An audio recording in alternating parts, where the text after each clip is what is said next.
Hello, everybody, and welcome back to another week here at the Damage Board. I'm John Idarola. Today is a Monday, and it is going to be, it's our new every 2-week tradition, a Vivian-tastic Monday. Viviana, welcome back to the show. Viviana Vigil, always glad to have you here. Thanks for having me, John. I'm excited to be here. It's a great way to kick off the week, so I enjoy it very much. It is. And I think actually we've got a pretty good rundown for kicking off the week. I'm going to feel a little bit of schadenfreude for the experience of one of the January 6th rioters. That's going to be a lot of fun.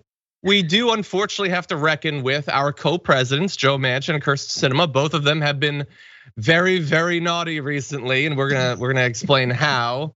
Let's see, what else do we have? Colin Powell passed away. We're gonna be talking about that. And I think we might have found the most amazing Karen ever. Wait until you see this Karen. I can't wait. It is a very, very bold Karen that we're gonna be showing. That's saying a lot because we have seen some Karens in our day. So this is buckle up, people. Yeah, at some point I'm gonna do like the definitive book about Karens, and I think we need to start to classify them. There are what I call Karens of passion. Those are Karens that it just comes up and it just happens. Cold-blooded Karens, though, I think might be more amazing. And this is a cold-blooded Karen that we've. These are the ones that they plan on it. They really stalk their victims. Yes. How is Karen rating as a baby name these days? Is it down in the polls? I hope it is. I have an aunt Karen. Who's naming their baby Karen these days? No one. Yeah, I guess not. Anyway, and in addition to all of that, Viviana's gonna once again be joining me for our top 10 list that we do every Monday for our tier 2 and tier 3 members on YouTube. Today, fun one that we're gonna do periodically because it's just too much fun. But it's our top 10 red flags. So things that make us judge people when we see or hear a particular thing about them. Mine is a mix of politics and non-politics, and one that I think Viviana is gonna really agree with, but we'll see. Anyway, I'm excited to do that with you, Viviana. I love it. Okay, well with that, thank you everybody for being here. Thanks for sticking with the news when everything's hell and it's very easy to just, I don't know, like go watch like reruns of Lower Decks or something. But we're very glad to have you here. And if you wouldn't mind hitting the like button, sharing the stream, that would be great. We'll respond to your comments, tweets, super chats, all that as we go. But with all that, Viviana, you ready to talk about some news? Let's rock and roll. Okay, let's do it. Let's talk about one of the rioters on January 6th. This is Daniel Rodriguez, who has had a bit of an issue in his recent talks with the FBI. Now, he's an individual who was identified from footage and photos on January 6th by the Huffington Post. He also electroshocked Mike Fanone, the DC police officer. So he's the guy that did that, or possibly one of the guys that did that. You're seeing Daniel DJ Rodriguez there. Here's the thing. He was interviewed by the FBI, and you can look at this in one of two ways. Some people crack under the pressure, or perhaps, if we're being charitable, he came to a greater understanding of what he had become as a person. So he allegedly spilled his guts to the FBI, repeatedly crying as he told special agents he was an effing piece of S and worried that his mom's going to find out what he did. He's a full-grown man. He's a full-grown man, but he's worried his mom's gonna find out, which, yeah, I wouldn't want my mom to know I'd been there. He went on to say such things as, I'm not smart, I'm so stupid, I'm an a-hole, I'm a piece of S. This guy really, which do you think it is? Is this just like wanting to get a lighter sentence or whatever, so like you really like lay it on thick? Or do you think he like realized? Like I hadn't realized what I'd become, but now I get it. Oh my God. What do you think? I think he's a child. I don't think he gets it. I think this is an example of how weak-minded these insurrectionists were and how susceptible they were to the mind control that they were under from some of these conservative, shock jocks and whatnot, and Donald Trump himself and all of the rhetoric that they were absorbing. What I'm not hearing from this guy is acknowledging the hateful rhetoric that got him to the place where he thought he needed to save the country. So he's like, I was an idiot. Okay, let's hear why you're an idiot. Because you're a racist? He does a little bit. Okay, all right. Well, that's what I'm saying. Your expectations might be too high for him. This is how I know he's not really sorry. He's like a child that had his hand caught in the cookie jar. And I didn't know, that was stupid. They said I could have a cookie. No, you were caught up in the hateful rhetoric, which you believe, and you probably still do, You probably in your heart of hearts have this racism inside of you, this anger towards other groups, which is ironic because he looks to be a person of color himself, which is really, to me, the dichotomy of how people of color are being treated underneath the insurrection is shocking to me. Because the guy could have stole a pair of socks at Ross and he'd been face down in the gutter. And this time they're like, well, what do you think? Are you sorry? It's just mind boggling. But I don't think he's sorry. I think that he is a weak-minded individual, just as all of them who were there are very weak-minded people. They're not able to be reasoning, rational individuals. They're very prone to be moved with the tide and peer pressure. And this is an example of that. So of course they're gonna they've all backpedaled in the same way. They're not strong individuals. I mean, if somebody goes wear khakis and bring a tiki torch and you go, I mean, there's not much upstairs. So I don't know, I'm not impressed. Who wears khakis these days? Yeah, 100%. Jake from State Farm? Well, we'll see. We're gonna give you more of his statements. We're gonna try to evaluate it. But you've been saying that he's weak, which implies that, well, someone has gotten in there and gotten to him. He's gonna identify those people as well. And the reason I find this story so fascinating is a lot of this stuff has been going on for months now. Hundreds of these people have been being interviewed by cops and by detectives and by the FBI, and we get so little information from it.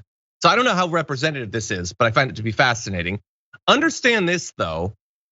To some extent, one possible explanation for why he's being so forthcoming with condemnation of himself is that the FBI sort of framed it, and I sort of get it. I think it's a manipulation technique.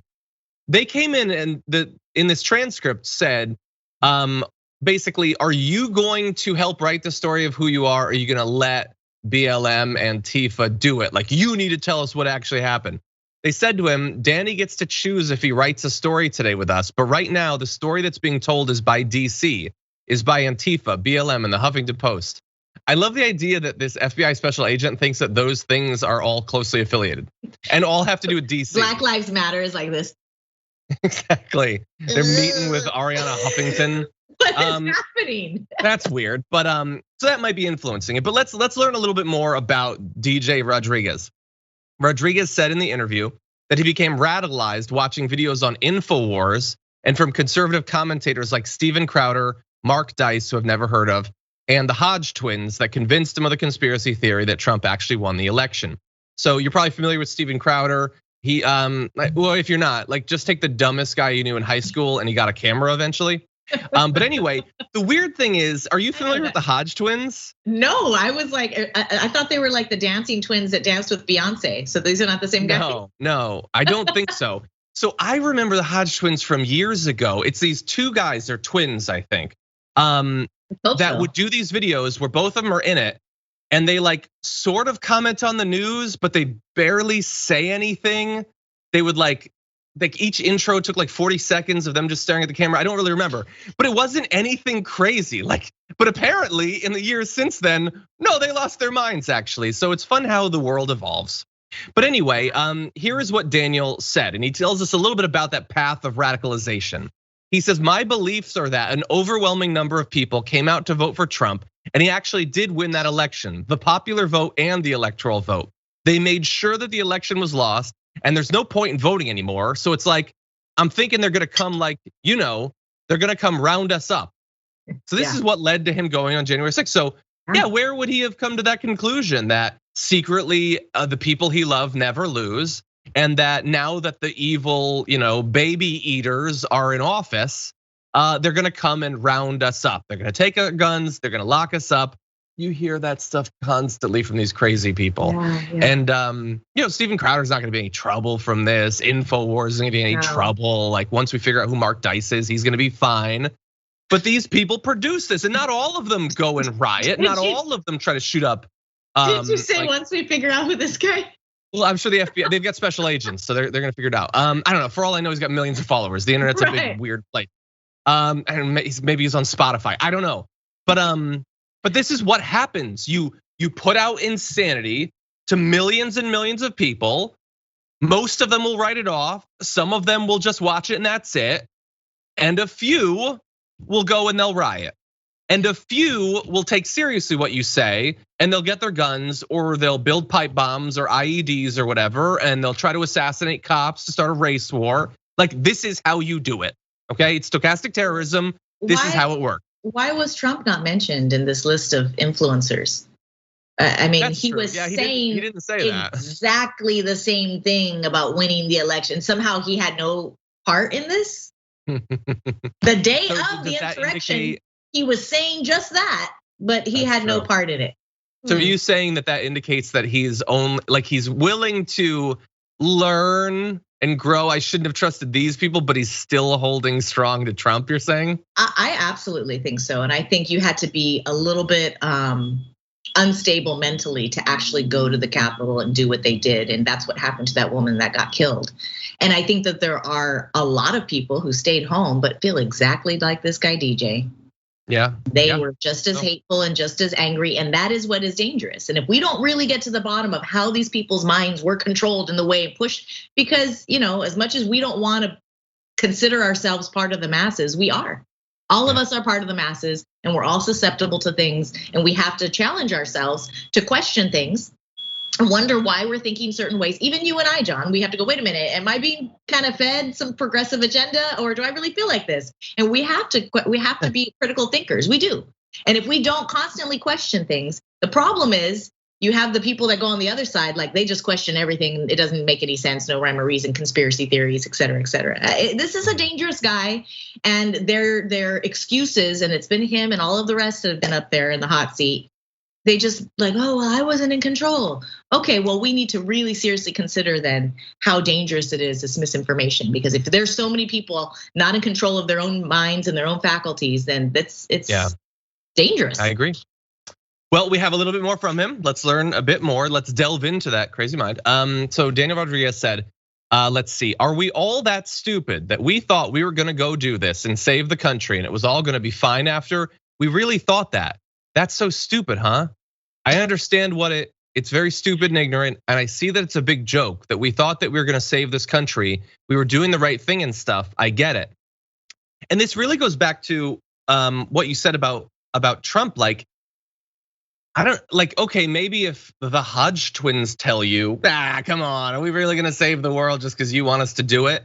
But like when the president of the United States, like we have to remember, we see Trump and we have all of our baked in, like this is literally the dumbest, weakest man I've ever known in my life. But for them, they love him and trust him more than we love and trust insert a person or he whatever. Was the actual president. Yeah, the real president himself said it was stolen, that they're gonna come around you. I mean, he was saying these kinds of things. It is extremely dangerous. And I don't know if you're gonna mention something that I read about him as well, about him trying to get into the army. Are you gonna? He did, yeah. So I think that's an important fact as well. Sure. He said he volunteered for Trump. He did door to door and everything, and said he wanted to join the army once Trump became president. And even went to the recruiting office. He said, they didn't take me. And I just thought that I could still contribute by, I didn't take an oath, but I could still stand up for those same things on my own, What did you think about that? I think this has a lot to do with the toxic masculinity that Trump really emboldened in a lot of these young men across the nation, wanting to feel like they have power. And the fact that he didn't get into the army is interesting because he wasn't even mentally stable enough for the army, and that you got to go through some sort of tests and he might have been too old, judging by the photo. It's hard to say for sure, but he looks like he might be a little bit old to be recruited. I'm not sure, honestly. They're like, sorry, grandpa.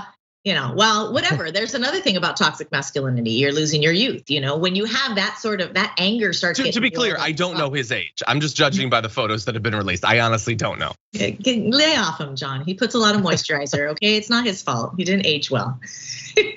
But I do think that toxic masculinity gets in there, and you get rejected from something like the army, and you want to prove your masculinity, and you want to get out there. I mean, I saw that in a lot of these guys. These like frat boy wannabes wanting to belong to a club. I mean, the Oath Keepers and all these other shenanigans that they were. Yeah, I mean, this is a big, heavy part of it. And we need to really acknowledge that toxic masculinity has a big place in this insurrection.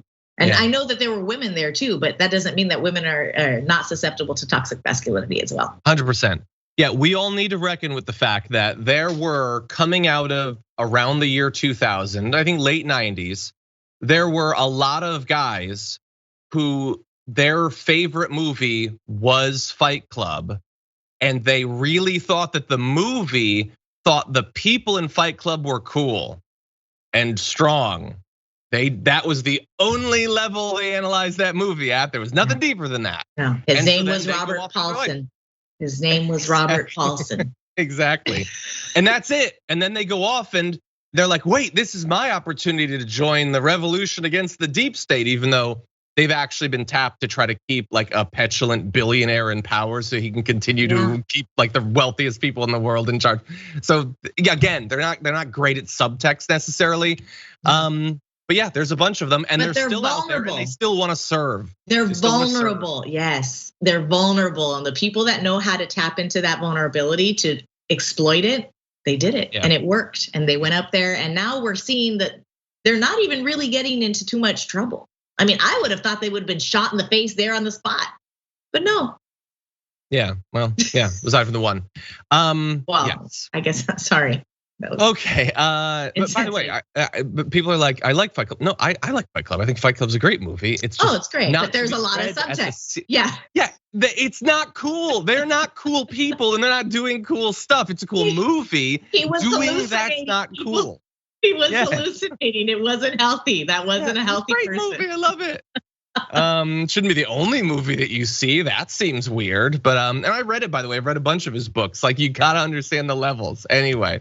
Every time I see one of those corporate art sculptures, I always think of that movie. Yeah. A lot of the corporate stuff. Okay, everybody, we're gonna take our first break. When we come back, Joe Manchin is literally the worst. The power worst rankings. I think he's moving ahead of Sinema. I think we're gonna look into it. She has no power at all. But yes, I agree with you. Okay, well, we'll see. We'll see. But we're gonna take a break. We'll be back after this.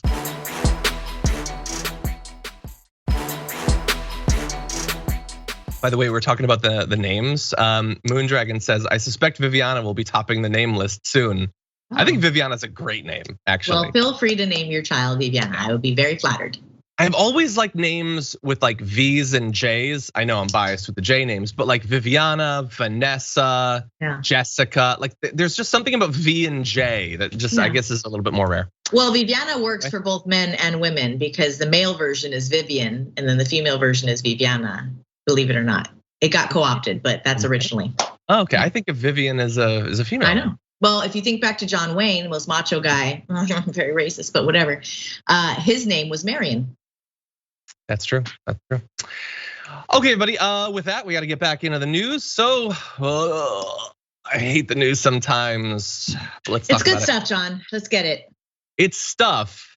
Is it good? Anyway, the damage report. It's stuff. Is it good? Anyway, Joe Manchin has a lot of problems with the infrastructure bill, and we've created a government where his opinion for some reason matters outside of West Virginia. So what does he want to ruin? Everything. But first, an issue that's important for me, let's talk about the most powerful part of President Biden's climate agenda, a program to rapidly replace the nation's coal and gas-fired power plants with wind, solar, and nuclear energy.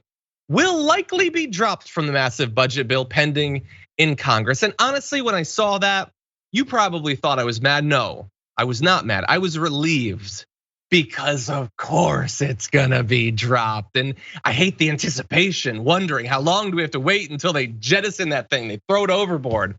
So what is this program? Well, it's a clean electricity program that would reward utilities that switch from burning oil, gas, and coal to using wind, solar, and nuclear energy and penalize those that don't. It's designed to get 80% of the country's electricity from clean sources by 2030, up from 40% now.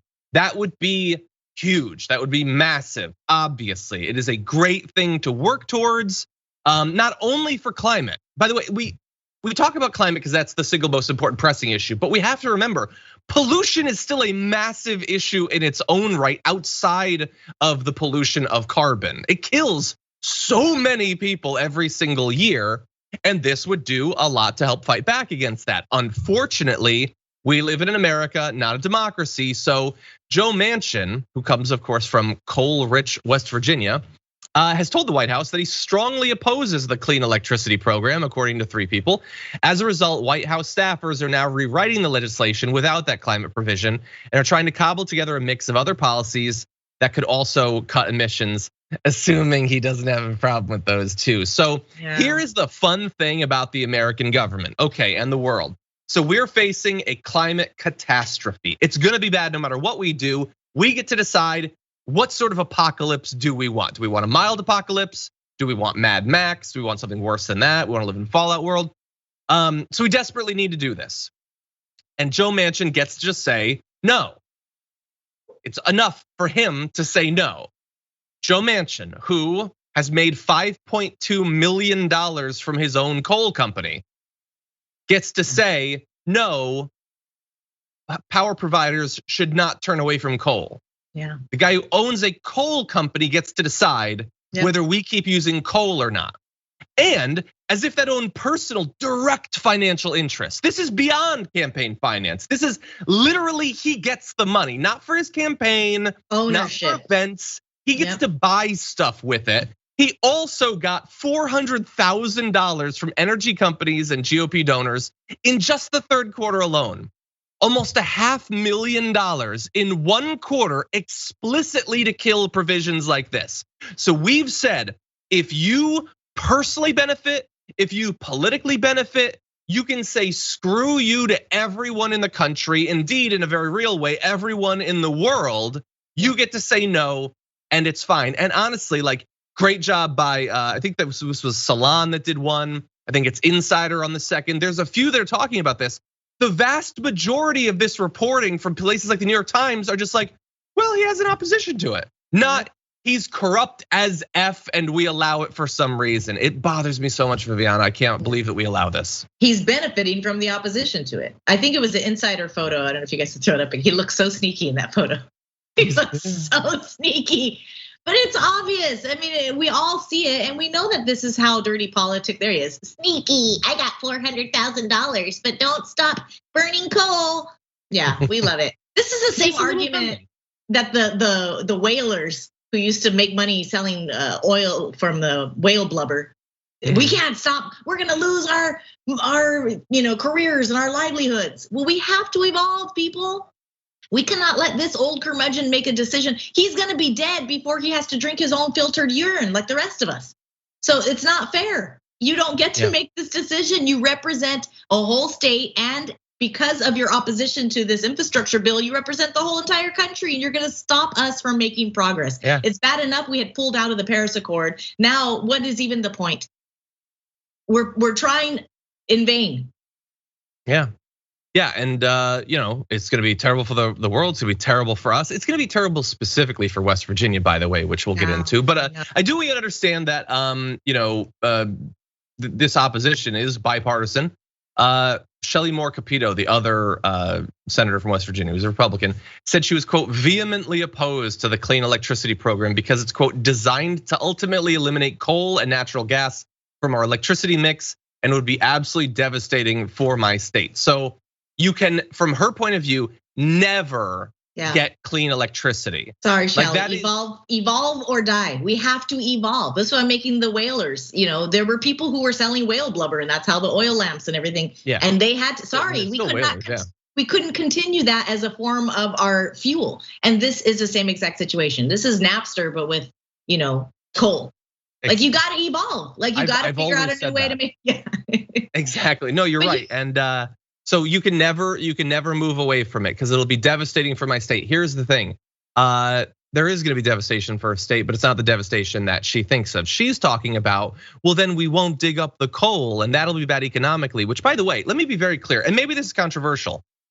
Let's say it was devastating to West Virginia in the short term. Okay. No, but you know what will be devastating? Not having a plan to get away from coal. That's what's going to devastate any sort of coal miner.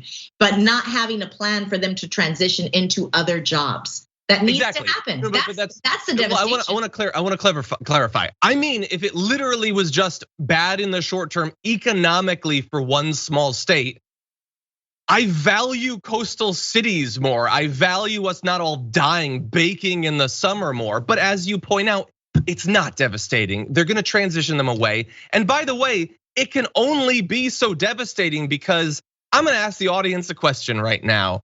We talk a lot about coal and the coal mine, we gotta just stick with coal. How many coal jobs are there in America? Like the whole country. Yeah. Do you have I wanna see some tweets. Yeah, I don't know. I wanna see some comments. Let me Google. So there were not many back at the beginning of the Trump administration. So it was 2017, we'd already been moving down. Actually, some people are accurate. Some are way too high, but some are accurate. It was like close to 100,000 jobs at the beginning of the Trump administration. What? Well, it says there's 50,000 miners? It's 40,000 now. The most recent numbers, 40,000. They all got black lung, talk about dangerous. Exactly, yeah, but think about that. Obviously, those 40,000 need help and they'll get it in this bill. Retraining and all that stuff. But it's 40,000 people. Yeah. We are a country of hundreds of millions of people. 40,000 is like, how many national employees does Carl's Jr. have? Like we don't grind our government to a halt for Wendy's. Why are we freaking out over the 40,000? Let's help them. Help them get a job that won't break their back, get them black lung and all that. If you had your pockets lined with $400,000, you might be real protective of their jobs, John. That's true, exactly. This has nothing to do with the employees. This has to do with the coal companies and directly Manchin's, but the others. And the other views that Manchin has is in direct opposition to caring about these families that are coal miners. Because he doesn't want to say, I mean, it's like the hypocrisy is just in your face. Yeah, 100%. So look, we're gonna skip past a little bit of this for time, but we're gonna be devastated, and we have this one opportunity finally to do something, and we're apparently not gonna do it because we allow people like Manchin, like Joe Biden is not gonna give a speech where he points out how corrupt Joe Manchin is to try to put pressure on him. He's just not. He's not gonna give a primetime address to the people of West Virginia and explain what we're explaining here and what I'm about to. Because I said before, it is gonna be devastating, but not the way that they're lying.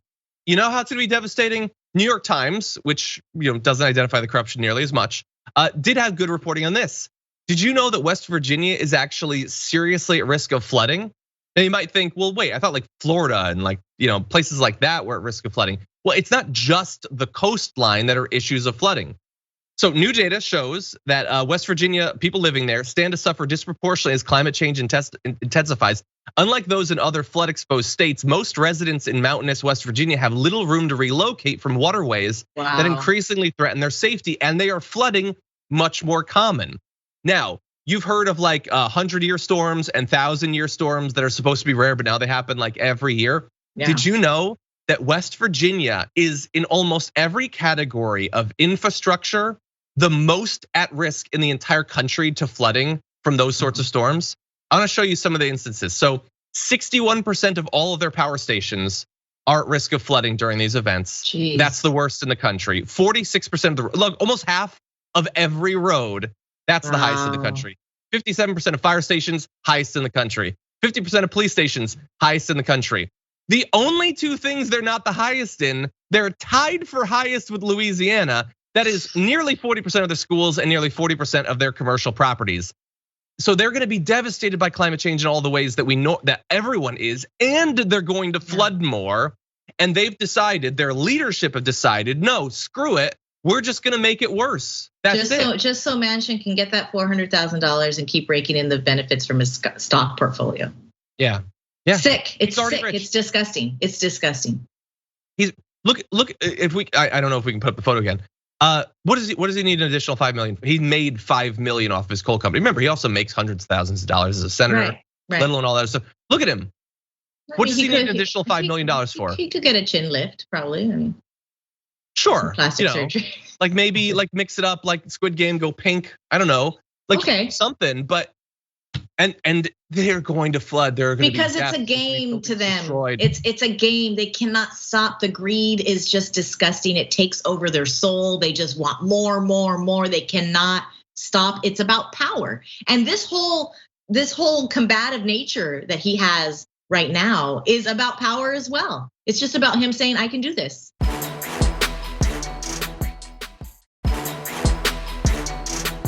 And there's other stuff he can do too. You alluded to this.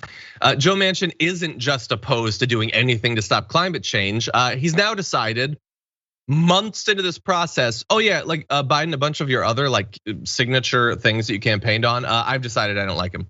Yeah. So he told the White House the child tax credit must include a firm work requirement and family income cap in the $60,000 range. Wow. So we've done this child tax credit. It's been around for a year, very popular. It's really helping to cut poverty, childhood poverty, and all that. The White House says that if we expand it and make it permanent, we can cut childhood poverty by half, which you might think, well, then obviously do that. Okay, well, you seem to value kids not being poor for some reason. You're not sophisticated like a senator. No, they need a firm work requirement. They need to work, okay? Joe Manchin, by the way, got his first job from his dad. Right. So that's fun. That family income cap, $60,000. Do you know that if you're in just a couple and each of you makes $15 an hour, you hit that cap? Yeah. If you make anything more than 15, nope, you don't get any. I read something like 16% of West Virginians are living in poverty. And what's ironic is that he wants this income cap and he wants you to be forced to work to get the child tax credit, but doesn't want to help you with childcare. 100%, yep. 100%. So was it? I'm not good at math, but something's not adding up here. What the heck? No, this is a multimillionaire. Here's what people don't understand about stopping child poverty. Here's what happens. You create an ability for children to actually self-actualize and see what their own potential is because they don't have to worry about the lights being on or what they're gonna eat for dinner. And they can actually eat healthy food and they can actually sit with their families and enjoy their parents instead of having them take 3 or 4 jobs. That's what pulling children out of poverty means. It means you give them a chance to be someone like Joe Manchin and actually have a future and have the ability to be corrupt politician if you want. Right now, the American dream doesn't exist for these kids, particularly in West Virginia, the 16% that are living below poverty. And those are the ones that are making like $0, not 60,000 a year. So it is absolutely disgusting that he would make some sort of requirements like this on people who just need to take care of their kids and be able to spend time with their kids, which is more important than anything else. Keep putting these people to work. Oh, you gotta work, you gotta work. So now you have a mom, she's lucky if she has a partner who's there working, contributing to the household. But most likely, she's gonna have to take 2 or 3 jobs and have her kid in childcare. There's all her income gone. Now she doesn't qualify for SNAP benefits or any sort of food stamps because she makes too much money. So there's no benefit, there's no way for these people to get out of poverty. It's disgusting, Joe Manchin. He doesn't care. Open up your mansion. He wants them in the coal mines. He wants them literally working in the coal mines. Now, does he is a multimillionaire telling you that if you make $60,000, you deserve no help whatsoever.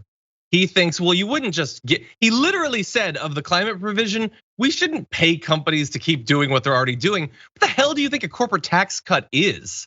But what do you think subsidies to fossil fuel companies are? It's paying them to do what they're already doing. But again, he doesn't actually mean that. He just means that for you. It's disgusting because he's well aware. It's absolutely grotesque how people think that $60,000 is any amount of money that's worth anything. It's absolute nothing. Yeah. For kids, does he want the kids to work? Was that the requirement he was? Does he want to put the kids to work? I don't know. Well, this guy. We made our thoughts clear about him. We're gonna keep talking about this. We gotta move on, unfortunately, because he's got a buddy. I don't know if they're actually friends, but party affiliation.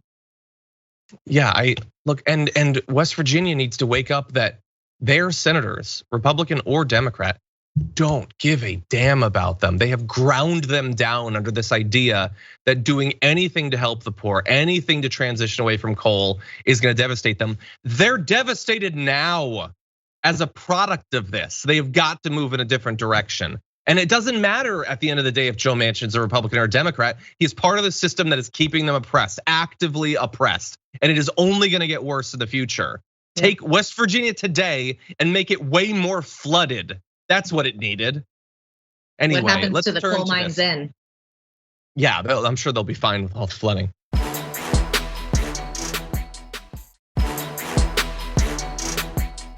Okay, we gotta move ahead though. Kyrsten Sinema cares about one thing and it ain't you. It's wine for some reason. Remember how she did an internship at a winery last year? Like during the pandemic when everyone was like struggling and desperately needed government help, she found time to go step on grapes or whatever for a bit. That was fun. Well, she has a continued relationship with that winery. Apparently, they spent a bunch of money there. Her reelection campaign spent $1,180 on August 12th at 3 Sticks Wines in Sonoma, California. Remind you, she's not the senator from California. Why is she spending so much time in wine country in California? But anyway, the FEC has now revealed that. So why? Well, they say it's campaign expenses. It is, after all, our reelection campaign. So we're spending $1,200 on it. Here's the issue. The winery says that that's not what happened. The senator, according to them, the senator purchased wine and a virtual tasting kit online. The hell is that? That is rich. I almost swore. That is the thing that a rich person wants. That I don't even know what that is. But she didn't hold an event or a meeting at the winery. So did she just purchase wine? I mean, look at her Instagram account and what she likes. She loves wine, I know that. Well, it kind of looks like she spent $1,200 on wine. And here's the issue. Federal law generally prohibits congressional campaigns from buying items for their candidates' personal use outside the context of running for office. The law generally allows campaigns to purchase promotional items and gifts to give to supporters and donors. It also allows campaigns to purchase items for campaign gatherings, which is just amazing. You can give them money, then they can spend the money to give you gifts. And I guess that's cool and not bribery or anything like that. Nope. So she's a senator and she doesn't care at all about being a senator. She's here to set up events or something, or have fun with wine, or can we go back to her wellness? The internship? Is she not a middle-aged woman? Internship? I'm confused what that means. She just went and hung out there? An internship for someone young is a thing that you might have to do. For her, it's fun. Like just a vacation. Like she was just like, I don't want to do this senator stuff. Lucy and Ethel stepping on grapes and just having fun. Yeah, maybe she'll do a chocolate factory next season. I don't know. We'll see if she's up for it once they crank up the speed of that line. But that is what it is. She just like, it is exactly the same thing on a very different level of when we were initially stuck in lockdown. Like everybody just needed something to do. I needed something, so I bought a typewriter as just like a lark. She took a couple weeks to do a winery internship because she had nothing better to do. And that's not me saying that, that's her showing it. Wow. She didn't have anything she needed to do during the pandemic. Yeah. What are the consequences of something like this, John? Let's find out that indeed it's proven that this was illegally spent funds. I do have the answer for that. Nothing. That's what the consequences will be. Jackass. That's what the consequences will be. There's no laws. There's no, the ethics committee will look into it or something. You can do whatever you want because they've set up the system. Over $1,000 of wine. I mean, this is expensive. That's how Johnny Depp went into bankruptcy. That's true. Is that it? Well, Johnny Depp, he was for a period. He was part of some like wine of the month club, and he was spending like 28 grand on wine per month. Jeez, okay, that's a lot of money, a lot of wine. I don't know. Maybe we'll find out more. By the way, this story was reported by Dave Leventhal and Robin Brevender of Insider. Dave Leventhal's been on our show, I think, 82 times. And this is his beat. Is he stays on when they're not complying with what passes for ethics laws and legal obligations. Maybe he'll be able to get some answers, and maybe we'll bring him on and talk. Please do, because there needs to be some sort of like reckoning. Here she is doing absolutely nothing, getting in the way of progress and stepping on grapes and doing God knows what. I can't wait for her to start promoting Vita Vita Vegemin. Another Lucy reference. You really like Lucy, don't you? Yeah, I love Lucy. That's true. It's kind of right in there. She takes a sip. She's so satisfied with herself. She takes a sip. Anyway. Okay. If I don't like my own jokes, John, who will? That's a good point. I've always been of that school. Anyway, maybe at some point I will give my argument for why laughing at your own joke should not actually be demonized as it has been socially. But anyway, that's all the time we have for these modern politicians that were actually really bad in practice. After the break, we're gonna talk about Colin Powell. So we're gonna switch it up a little bit, and we'll be back after this.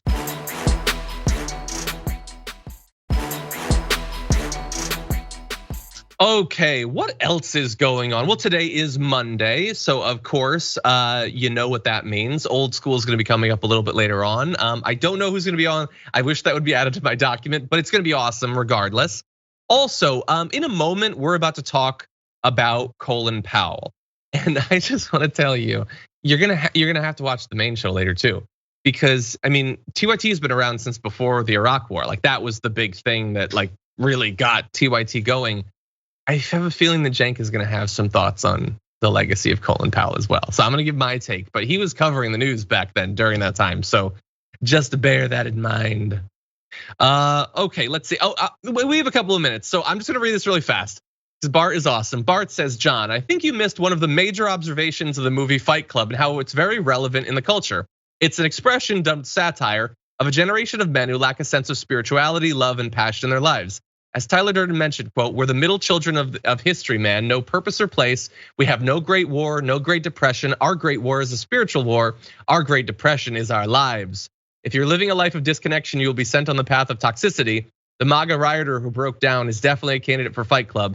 This is what I got out of the movie when I first watched it. Bart, two things. One, I love you, and two, yeah, I know. Totally. I mean, I'm not saying I would have worded it exactly like you did, but no, I totally. That's the level I'm saying that. Like that and other levels are the levels people should take it at. My issue is the people that are like, that's cool. Wait, like what? You mean like the philosophical? No, that. I want to do that thing they did. That's not cool. They want to go in a basement and start beating the hell out of each other. But that's right on the money, Bart. That's exactly it. That's what got everybody up the stairs on the Capitol. We're going out. All right. That was their chant, actually. That was it. Anyway, word for word. But thank you, Bart. I do appreciate that. Okay, with that, I think that there is some news that we need to talk about it. This morning, we found out, as I'm sure you already have, that Colin Powell has passed away. Apparently, with complications due to COVID-19, the family put out a statement saying, General Colin Powell, former US Secretary of State and Chairman of the Joint Chiefs of Staff, passed away this morning due to complications from COVID-19. They did note that he was fully vaccinated, and they say we have lost a remarkable and loving husband, father, grandfather, and a great American. The complications due to COVID thing has to do with the fact that he had multiple myeloma, cancer of plasma cells that suppresses the body's immune response. A little bit later on, that is going to come into play in some of the other commentary we're seeing around the vaccine and all that. I want to give you sort of his official bio before we go into our own commentary. He's a veteran of the Vietnam War. Powell rose to the rank of 4-star general and in 1989 became the first black chairman of the Joint Chiefs of Staff. In that role, he oversaw the US invasion of Panama and later the US invasion of Kuwait to oust the Iraqi army in 1991. In 2001, George W. Bush appointed him Secretary of State, the first black American to hold that position. So he has had these positions. Some of them were, historic. Black man had never held those positions before. He had, a notable run for the presidency on the Republican side. For many people, though, his legacy is better encapsulated by what he did after all of that. So he becomes Secretary of State under George W. Bush. So what does that mean? Well, if you're not familiar with the George W. Bush presidency, they did a lot of bad things that were consequential immediately and for a very long time, and killed a lot of people. And unfortunately, Colin Powell was a part of that, making the case for those wars. In 2003, he went before the UN Security Council at Bush's behest to make the case for the war. He cited faulty information claiming Iraqi dictator Saddam Hussein had secretly stashed away weapons of mass destruction. I'm sure you've seen the photos of him with the maps and the sat photos and all of that. It was garbage intelligence.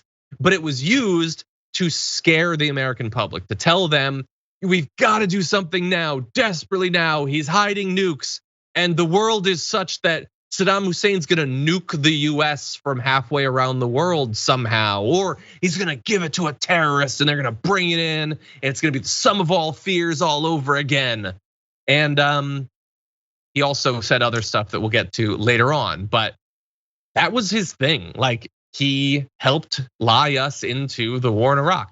Or maybe you just believe that he was duped, or he didn't know how bad the intelligence was, but the net effect was he scared the hell out of a lot of people, and it helped make people, including our government, more supportive, and around the world, more supportive of this war that we should have never been involved in. Viviana, there's a lot there. I apologize. What do you think? He also helped make a lot of politicians very wealthy off that war. Mm-hmm. Very wealthy off of the blood of Americans and Iraqis and Afghanis and innocent people and children, and it's still happening today. And I hate that that's a legacy that he leaves behind, because it was really great to see a Black American holding Secretary of State office. It's really impressive, and I think he probably struggled with a lot of those decisions too. I mean, you can kind of see him towards the end of his life. I think you got to have regrets. He didn't seem like a bad guy, but when you're in that world and you make those decisions based on your career and justifying your position and appeasing whomever's in charge, you make your bed and you lie in it. So I hope he passed with peace. I hope he maybe came to some reckoning in his mind about the decisions that he made in his life. It's sad on a day that he has passed, and so sad to be taken from COVID on top of it, already being ill, but then just getting worked over by this illness. It's just a sad thing, because this is really the state of affairs of our politics. You have people who actually probably had good intentions getting into this business, probably had good intentions to wanting to help the country, and then getting mixed up in stuff that ends up hurting a lot of people worldwide. But he had an impact, that's for sure. I agree. Like some of the stuff, like he seemed to hate the direction that the Republican Party had gone in, lately. But I will point out that when he was serving in a Republican administration, that was a terrible administration too, in a lot of ways, and not just foreign policy. In some ways, worse. I know we hate Trump. In some ways, and we're but the Bush family has done a lot of damage. They have. And it's easy for us to be like, oh, Trump, but Bush Junior and Senior, they were problematic. They were problem children. Totally. And look, some people might be listening and thinking, why are you focusing so much on this? When someone dies, you shouldn't criticize them. Respectfully, no. I don't believe that. Like if you, for some reason, don't want to be criticized after you die, which I don't know why you'd care, you're dead. But if you don't want to be criticized, don't do anything worth criticizing. And then they might turn around and say, well, what about when the people you like die? Well, look, the politicians that I like will eventually die, and I don't think they have anything like this to answer for. And if they do, then they deserve the criticism. They might say, well, what about Obama? I'm gonna criticize Obama when Obama eventually dies. I mean, I'll probably die before he's in better shape than me, but yeah. We criticize Obama while he's alive. Why not? Exactly. He is a public person. He was a public servant. So you're not lambasting him with like lies. This is stuff that he did. And he knows he did it. I mean, there were no weapons of mass destruction. Yep, 100%. Colonel Jessup ordered the code red. Exactly. He can't handle the truth about what he did, maybe, I don't know. But anyway, look, if you want more information about his career, it's available, I'm sure. That's not, I don't see that. That being said, condolences to his family. Condolences. Of course, and everyone died. Like a family man. He seemed like he was very tight to his community. So, obviously condolences to that. But we do have to acknowledge that he had an effect on this planet, and it wasn't all good, sadly. Yeah, no, you're totally right. Now, really fast, the fact that he died despite being fully vaccinated, what do you think that did? I don't know. Do you know America? Do you know what people are gonna do with that information? Well, John Roberts, Fox News anchor. Well, really fast, because we only have a minute. Fox News anchor John Roberts tweeted, the fact that Colin Powell died from a breakthrough COVID infection raises new concerns about how effective vaccines are long term. He later deleted it, saying it made him seem as if he was anti-vax, which he is not. But lots of people tweeted things like, this proves it doesn't help. What's the point? First of all, he had an immune suppressing condition. Second of all, that's not how protection works. And I will say, as I always do, nobody who has a gun would get rid of it if they found out it didn't provide 100% protection, but it doesn't provide 100% protection. So let's just be very clear about that. Yeah, but these are the same people that are gonna say he died of cancer, not of COVID. So, Well, look, he died and he had COVID. It didn't help. It didn't help, I'll say that. But get a vaccine, because it will provide the best protection you have available to you. And a lot of people are still needlessly dying from COVID. Anyway, thank you if you've been watching our linear platform. If you're on Twitch or YouTube, we do have a lot more stories. We're gonna take a short break, but we'll be back in a few minutes.